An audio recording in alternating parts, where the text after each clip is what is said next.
Hey there guys, I am SonicGhost, and welcome to The Legend of Zelda, The Missing Link.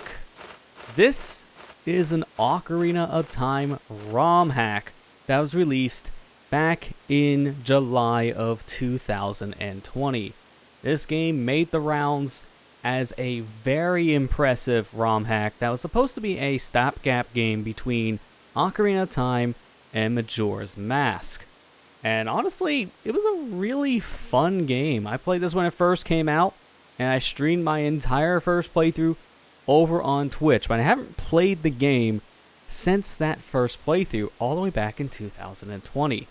And I decided to actually revisit the game today and go through the entire thing with a 100% playthrough here on YouTube. And this is the first time I've ever played any kind of a fan game or ROM hack of any kind here on the channel. It's a different kind of thing. I'm not used to doing games that aren't officially released in some capacity. The closest I've gotten in the past has been playing ROM hacks of randomizers specifically, because those are technically not real options in their base games. They are fan projects.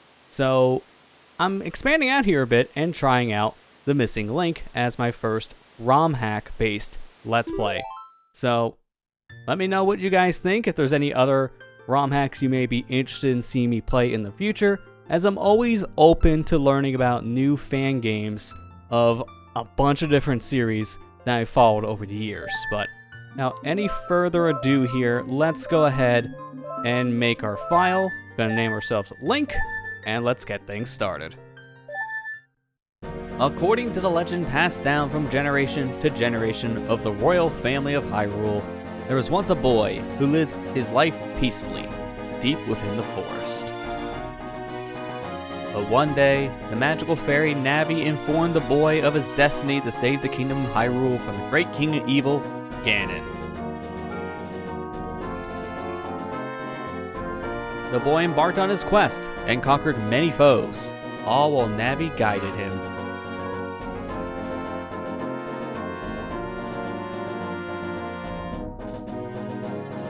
He traveled through time and soon found himself face to face with Ganon, whom he fought valiantly. Hyrule was saved.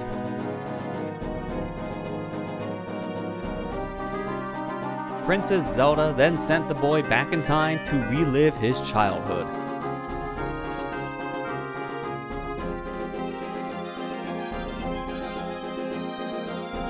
It is said that upon completing his quest, the boy traveled on a secret and personal journey to find a friend.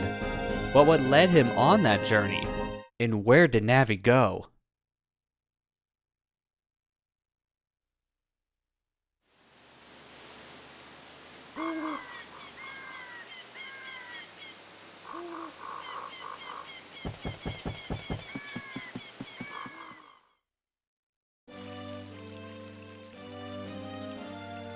The start of our adventure, we're back here in Kokiri Forest.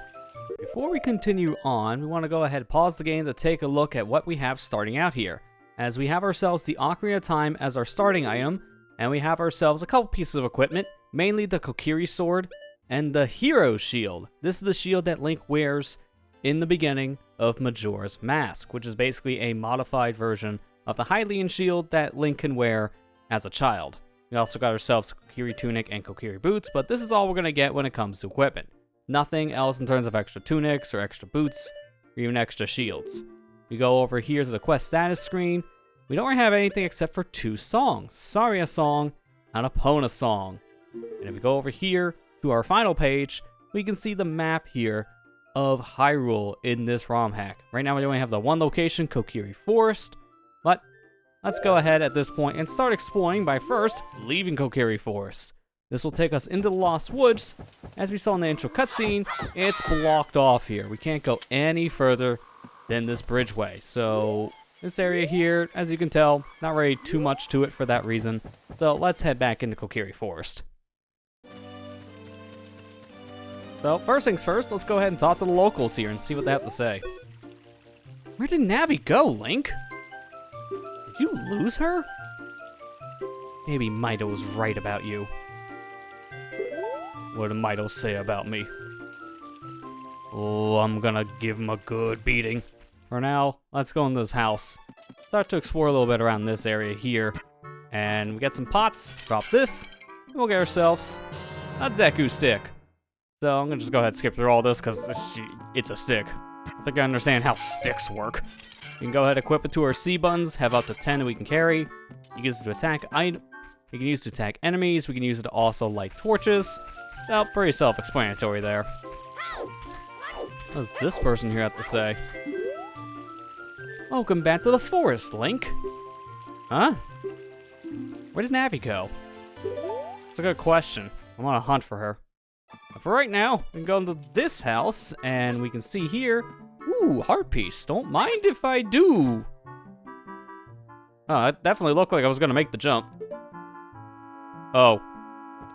That explains why I didn't make it. That's a huge gap between the platforms and the heart piece up there on the ledge, so we're gonna have to just remember that's there for later. Can't get it right now. Alright, back in Kokiri Forest. As we can see, this Kokiri Forest is different from the one in Ocarina of Time, but some things still work. Like, for example, jumping across the blocks here, we still get 5 rupees, but notice how Link has different jumping animation here. Link's got the flips from Majora's Mask, because the missing link here is a stop bridge game between Ocarina and Majora's Mask in terms of story. But in terms of how the game works, mechanically speaking, this is technically Ocarina of Time that we're playing. This is what the missing link is based off of. So we have Ocarina of Time mechanics here with some extra flair from Majora's Mask. Link, you're already back. You should visit Saria. I'm sure she really misses you. Her magic door will only open to those who know her song. Well, thankfully we already know it, but if you didn't, go into this building that girl was talking about, and boom!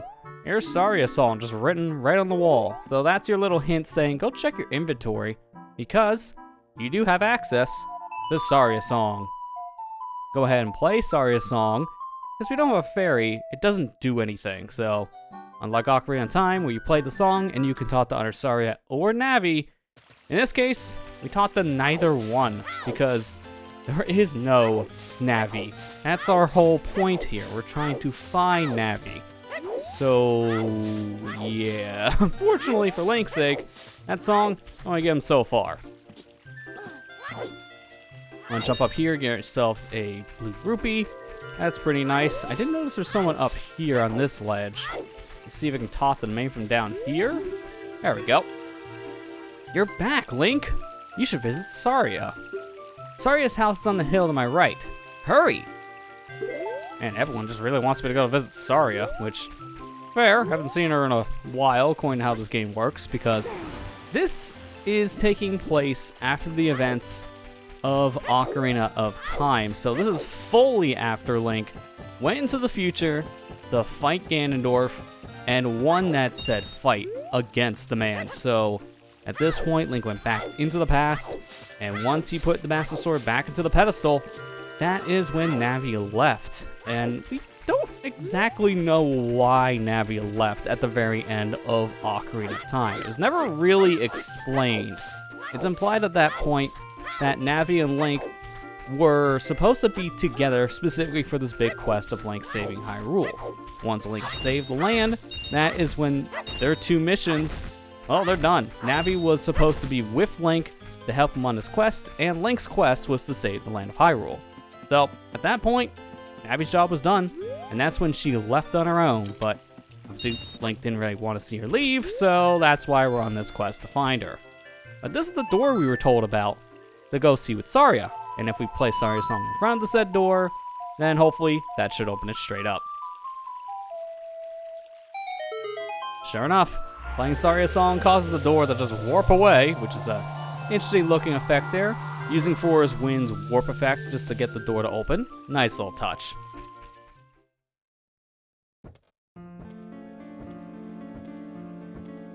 Link, listen carefully. This forest is in grave danger. Without the divine protection of the great Deku Tree, Kokiri Forest slowly has begun to wither away. Worse yet, A fairy collecting demon has started capturing all the fairies in the land of Hyrule, and will soon arrive here as well. In front of you is a chest containing a farewell gift from one of your friends. Please, use that gift to save this forest and bring back its fairies. Okay, mysterious voice, I hear ya. Let's go ahead and open this chest and see what's inside. We got ourselves the Soul Charged Kokiri Sword. Charge up a spin attack or attack with a full health bar to fire a blade beam. A voice emanating from within the chest wanting you to take it. No matter. Sorry, I probably won't mind if you borrow her for a while. Where is she anyway? That is a good question, but we got ourselves a new sword, so we can go ahead and take a look. And while it says it's Kokiri Sword, we can see over here on our left, it has been upgraded to the Soul Charged Sword. What does this mean, you may ask? Well, as that little description of the sword says, we can fire beams of energy out of our blade. This is actually a mechanic that was left over in Ocarina of Time's code. It was a beta element that went unused. Now, thankfully, people in the community were able to figure out how the blade beam works and then put it into this said ROM hack. So it's really cool to see an unused element like this come to light. I hate to admit it, Link, but I can't leave the forest. We Kokiris can't survive outside the forest. If you can cut down this tree, then you better get to chasing that demon and being the hero that they say you are. But just because I also lost my fairy doesn't mean you're off the hook, Mr. No Fairy. Though I admit I was too harsh with you. That counts as an apology, okay? Yeah, we'll take it. Let's go ahead and shoot down this tree with our new blade. Shooting with a beam causes it to fall straight down, but notice how it had a fire attribute to it. So our blade can not only knock things down from a distance, it can also burn things. So remember that. But for now, welcome to the deep woods. Don't forget about Link's spin attack. Hold B for a bit before releasing to do a spin attack, and fire a blade beam even without full health. Which that's going to be very helpful, because there are going to be moments where we're going to take damage, and if we do, then we can't use our blade beam. So we'll remember that. But for now, let's just go ahead and take care of these Deku scrubs. And I did see some Deku nuts, but I think they might be just far out of reach. And sure enough, they are. We do not have silver scale in this, or even gold scale. So Link can only dive 3 units down, which is not much. Hey, you! Don't even think about getting past me. We guard this path to the Deku Grove, and nobody has ever gotten past me. Not even that really scary fairy collector guy. Yeah, he didn't go right past this gate. And you aren't either. Okay, rude. My partner over here likes to act really tough. I wouldn't take him too seriously if I were you. Watch out for that fairy collector, though. Sounds like this fairy collector means business. What do I do? Cluck Cluck Ranch is up ahead, but the Deku guards won't let me visit. You, little boy, please, could you try getting through? I need my Cucko's birth certificate. We'll have to remember that. There's a birth certificate that we can go ahead and find for that lady, and if we can, then maybe she'll give us some kind of reward. So we'll definitely want to remember that. For now, though, let's continue forward. Hit this said enemy with our blade beam, even though it doesn't really look like we could have from that said angle. Yeah, we can reach. Sure. Let's grab ourselves the rupee that just dropped, and there's a chest down below here. Open this chest, and we got ourselves a recovery heart. So if we weren't at full health, well, definitely would have put us back. We're at 2 hearts at the very least. Let's climb up this ladder here. And I did see on the other side of the ledge, there was this ice switch, which if we use our blade beam on, that'll melt the ice around it and activate the switch. Now we can go through this doorway. And here is a grotto, so let's fall down the hole. Interesting little cave area. Immediately got ourselves a door we can go through. And I see some Deku Babas. Don't mind if I kill. Got ourselves a Deku Nut out of that. That's really helpful. Definitely gonna want to equip that right away. Only get ourselves 3 nuts per drop in this game, so I have to keep that in mind. But thankfully, with our sword beam, we can do a lot of damage to these Dekubabas. It'll take 1 to 2 sword beams to kill these said enemies. It really just depends. If you hit the enemy with your sword, it's gonna take about 2 beams. It's just how it is. Hey, you wanna get through here? Tough luck. You're not going anywhere while I'm watching you. Heh. Oh, I see how it is. Get out of here. Oh. Well, it's like a game of whack-a-mole. But the guy keeps on going back and forth. Well, if you won't leave the area, might as well make it so you have nowhere to go, am I right? I'm gonna put this block right on top of this flower patch. Now we want to attack the said guy to move him out of the way, get him back to the middle. Take the block, move it over this next patch here of leaves. And now, there are no more leaves that he can go ahead and teleport to. So this Dekubaba, getting out of here. Simple little puzzle. Yep, this is very creative. I like that. Got ourselves some more Deku Scrubs over here. Hopefully these ones are friendly, unlike the other one. Cal keeps begging me to go to Monktown Valley to buy him bomb shoes. But, Hey, I got it. Why don't you just go there for me so he'll finally shut up? You will need to know the super secret Deku code, though. I always remember it. It's like 23 is number 1. Huh? I don't get it. Well, you can't expect me to explain everything. I think I have a general idea what you're talking about. So remember that. 23 is number 1. Hey, you there. This is my brother Miko, and my name's Mikhail. We are the Deku Brothers. Anyway, enough introduction. I need your help. Please, show me a bomb shoe. Trust me, they're the coolest thing ever. If you can find a way to blow up that wall over there with a bomb shoe, I'll find a way to get you past the Deku guards. Mark my word. Okay, so we have a mission. Find a way to bring a bomb shoe to this area to show these said Deku Scrubs, and we can get past those guards. But for now, we got ourselves a small key here. Since we can only use it in a quote-unquote dungeon, which this area is far but a dungeon, but thankfully, we don't have to go that far until we need the key. Right here is where we use it, so that's helpful. Because in this area, because it doesn't count as a full-on dungeon in terms of the game's coding, I mean, in fact, if we pause the game and look on our map, we can see we're here in deep woods. If this was a proper dungeon, there'd be a dungeon map here. So, in terms of coding, having keys outside a dungeon, always one of my favorite things to see in Ocarina of Time ROM hacks. At the same time, I've played some ROM hacks where that becomes a little bit of a complication because some keys share data from actual dungeons and ROM hacks, and that could be kind of a problem. But thankfully, that's not the case here. Got ourselves some keys, kind of causing problems, but this here is a little shortcut area to go to the underside of the deep woods here inside the said grotto. So we got a shortcut going into a whole different section. You technically don't even need the key here for that reason. You can just take this doorway and you can take the grotto right from where the guards are and come to this portion of the grotto, which saves you some time. We will be going to that section where we were at before with the key at some point here soon. Monktown Maze. Monktown Valley is ahead. Ask the Deku Brothers for instructions.